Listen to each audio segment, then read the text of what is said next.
Kyle Whittingham is the one guy who we know can coach at an elite level, because Kyle Whittingham coached at a decent school in Utah, not an elite school, and got borderline elite results.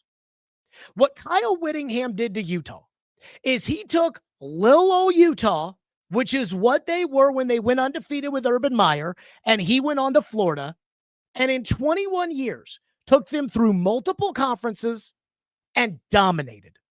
They were in Pac-12 championship games. They will compete in the Big 12. Not only with Whittingham as the coach did they compete in the Big 12, but they will continue post-Whittingham. Utah is a fringe, interesting school. What I mean by that is, if College Game Day could go to LSU, they would. If they could go to Alabama, if they could go to Michigan, if they could go to Ohio State, if they could go to Notre Dame, if they could go to USC, College Game Day rather go to all those places, and they'd rather put all those places on TV.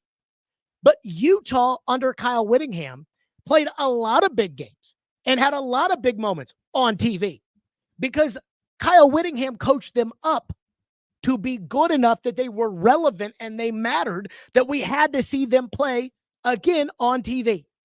What has Lane Kiffin done that Kyle Whittingham has not? How many national championships has Lane Kiffin won? How many conference championships has Lane Kiffin won?